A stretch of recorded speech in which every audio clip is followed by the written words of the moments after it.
আমার গার্লফ্রেন্ডকে কলেজের একটা ছেলে বলছে, আচ্ছা শোনো, আমার একটা দাদা তোমারে পছন্দ করে, আমার দাদা সরকারি চাকরি করে, তোমার সাথে রিলেশন করবে, তোমারে বিয়ে করবে। তখন আমার গার্লফ্রেন্ড কি বলতেছে শুনবেন না? আর একটুখানি সময় থাকলে শুনে যান না আমার গার্লফ্রেন্ড ছেলেটাকে কি উত্তর দিয়েছে। আমার গার্লফ্রেন্ড বলতেছে, আচ্ছা শোনো, আর এইসব রিলেশন করবো না, তোমার দাদারে বলো সোজাসুজি আমার বাড়ির বিয়ের প্রস্তাব দিতে, রাজু হলে বিয়ে করে ফেলবো। আমি উপস্থিত, বিয়ে রয়েছি, আমাদের রিলেশন রানিং চলছে। গার্লফ্রেন্ড এমন উত্তর দিল, তা শুনে আপনার কেমন হবে? আমি সাথে সাথে বন্ধুর মুখ থেকে এমন কথা শুনে গার্লফ্রেন্ডকে কল দিয়েছি। আর আমি আমার বন্ধুর মুখ থেকে যখন এই কথাগুলো শুনেছিলাম, আমি সত্যিই অবাক হয়ে গেছিলাম। তাহলে সত্যি সে আমার সাথে টাইম পাস করতেছে? আমি গার্লফ্রেন্ডকে কল দিলাম, দিয়ে তার কোনো কথাই না শুনে যা তা বলে গালাগালিজ করলাম। গার্লফ্রেন্ড বলতেছে, কি হয়েছে তোমার? তাকে সব কিছু খুলে পড়ার পরে বলতেছে, শোনো, আমি এমন কাজ করিনি, তুমি কি করে বিশ্বাস করলে? আমি তার কোনো কথাই শুনলাম না, যা তা বলে কলটা কেটে দিলাম। সে আমার পায়ে অবধি ধরার চেষ্টা করেছিল।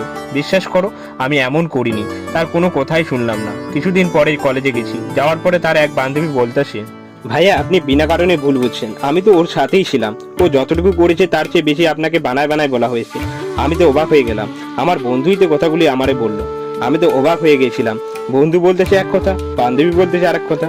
আমি বললাম, কি হয়েছে ওই দিন, আমার একটু বলবা?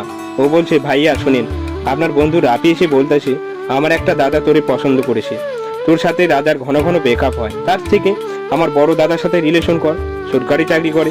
দিয়া বলছে দেখা যাবে না। এইটুকু পর্যন্ত শেষ হয়ে গেছে কথা, এর বেশি কোনো কথাই হয়নি। আর আপনি বিনা কারণে দিয়ার সাথে ভুল বুঝতেছেন। কখনই এই কথা বলেনি, আপনার বন্ধু এগুলো করেছে। আমি তো অবাক হয়ে গেলাম, বন্ধুই তো আমাকে এই কথাগুলো বললো।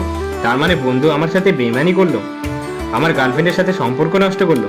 সাথে সাথে গার্লফ্রেন্ডকে কল দিলাম, তার ফোনে ফোন ঢুকছে না। তার বান্ধবীকে জিজ্ঞাসা করলাম, দিয়া কোথায় আছে?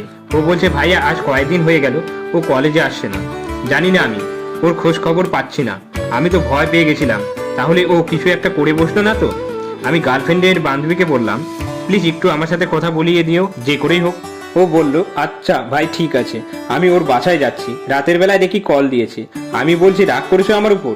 প্লিজ আমারে মাফ করে দাও, আমি জানতাম না তোমার নামে এগুলো বলবে ও। আমি ভাবছিলাম তুমি সত্যি সত্যি এগুলো করেছো, প্লিজ আমারে ক্ষমা করে দাও। ও বলছে, আরে না, আমি তোমার উপর রাগ করবো কেন? আসলে আমি জানতাম তুমি সব ভুল বুঝতে পারবা, তুমি আমার কাছে ফিরে আসবা। আমি তোমারে অনেক ভালোবাসি, তোমার জন্য পরিবারের সাথে কতই লড়াই করেছি, তারপরে তুমি আমারে ভুল বুঝতে পারলা, এটা ভেবেই খারাপ লাগছে। সবকিছু বাদ দিয়ে দিয়েছিলাম, একটু একা থাকার চেষ্টা করছিলাম। আমি বললাম কাল কলেজে আসবা, তোমারে অনেক দেখতে ইচ্ছা করছে। সত্যি বলতে সত্যিকারের ভালোবাসাগুলো অনেক সুন্দর হয়, কিন্তু মাঝে মাঝে একটু ভুল বোঝাবুঝির জন্য অনেক রিলেশন নষ্ট হয়ে যায়। না বুঝে না শুনে কিছু করবেন না, সম্পর্ক নষ্ট করবেন না।